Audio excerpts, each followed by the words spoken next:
All right, Savannah Craven, conservative activist, was brutally attacked in an on-camera street interview, and wouldn't you know it, DA Alvin Bragg has dropped the case against her attacker. Let's talk about it. All right, guys, I want to bring you a troubling development in a New York assault case that is drawing some sharp criticism and a lot of questions about prosecutorial accountability. Say that 5 times really fast. Our friend Savannah Craven, she's a conservative activist, a pro-life activist, social media creator. She's known for her bold man-on-the-street interviews. Was attacked a number of months ago. You see in this clip here, she was simply asking questions and gets sucker punched by this attacker, bloodies her face. Charges were leveled against the attacker. And there should be accountability. There should be some consequences for this. But, of course, everybody's favorite district attorney, Alvin Bragg, there in Manhattan, has decided that, no, there's not going to be any consequences because he says he's dismissing the charges against Breonna J. Rivers, who assaulted pro-life advocate Savannah Craven on camera in April, allowing the felony to be downgraded to a misdemeanor and then dropped entirely.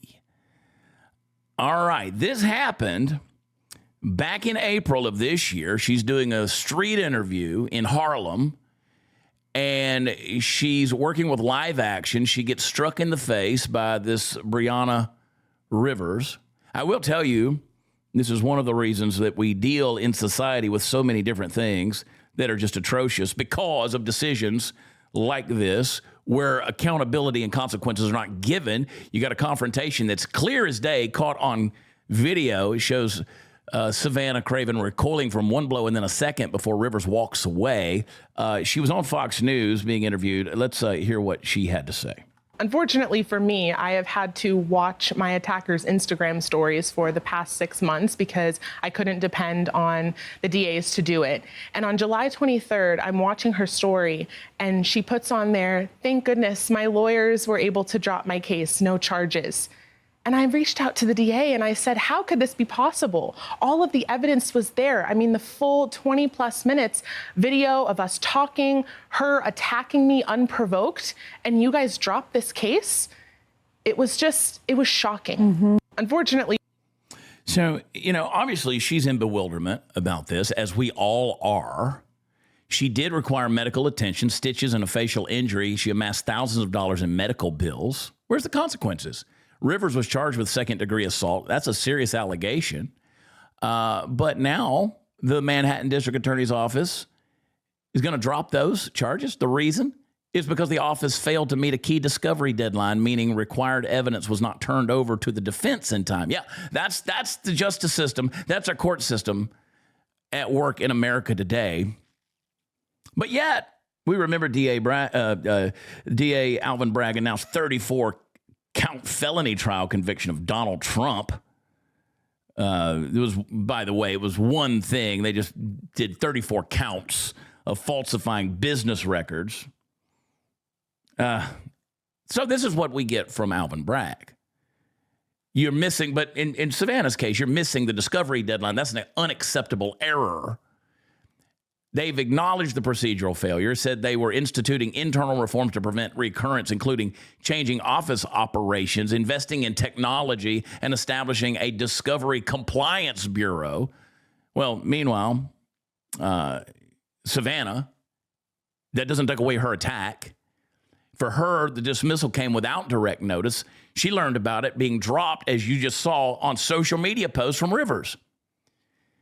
Her attorneys affiliated with the Thomas More Society say they intend to pursue a civil lawsuit against Rivers to seek accountability, and they should.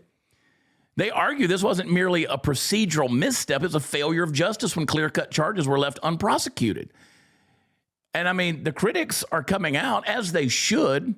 Former prosecutors and legal commentators suggest the mishandling reflects deeper problems in the DA's office, which you and I already know. They have overstretched staff, a lack of procedural discipline, possibly political priorities that are overriding the rights of crime victims. Some are even questioning whether the victim's political stance as a pro-life activist played a role in the office's failure to pursue the case aggressively. And here's the dilemma. You got the assault right there, caught on camera. The evidence is virtually impossible to dispute. Yet the procedural missteps mean Rivers cannot be retried. The case is effectively closed in the criminal justice system. Thank you, Alvin Bragg. And what remains now are reputations, rhetoric, and legal maneuvering. Will this civil case restore a measure of any accountability? I think you and I can all agree together that it won't.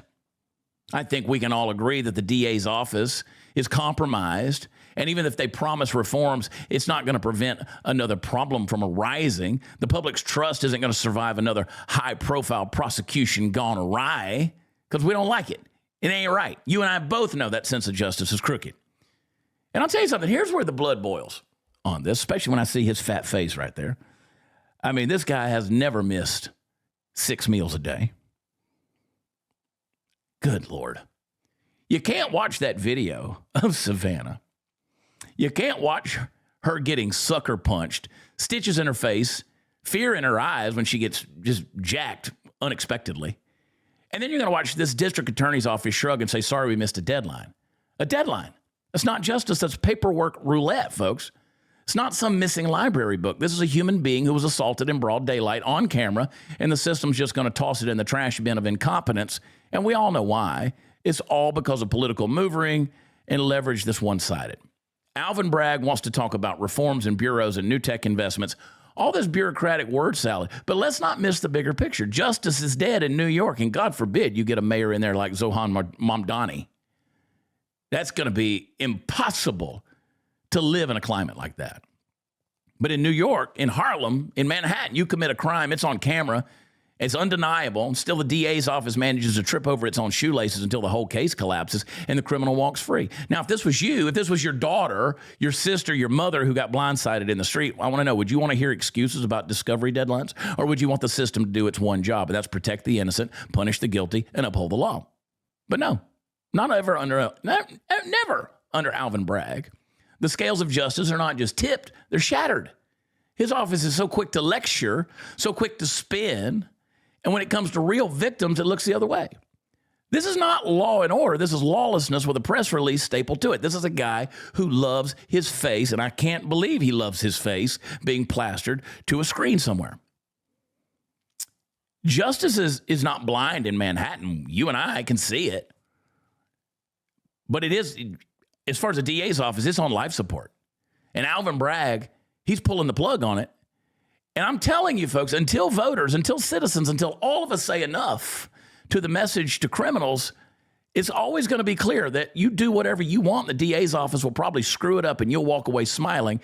That's why we've seen so many walking out, giving a middle finger to the cameras, being released without bond to go out and perpetrate crime on humanity yet again. So yes, justice is dead, and Alvin Bragg is the Undertaker. Praying for you, Savannah. Keep up the fight. Keep up the fight. Make sure you're subscribed on YouTube and Rumble to the Chad Prather channel. And join us every day, Monday through Thursday at 11:10 a.m. Central for the Chad Prather Show. Leave a comment down below. Let me know what you think about old Alvin Bragg. Leave us a rating where podcasts are offered. And join me each morning, Monday through Friday at 8, 7 Central for Before the Noise. Get a copy of my new book, Born for Meaning. Justice is dead and Alvin Bragg is the Undertaker. That should make a good T-shirt right there. All right, stay safe, New York. Woo, you're in trouble. I love you guys. Until next time. Talk to you then. Bye.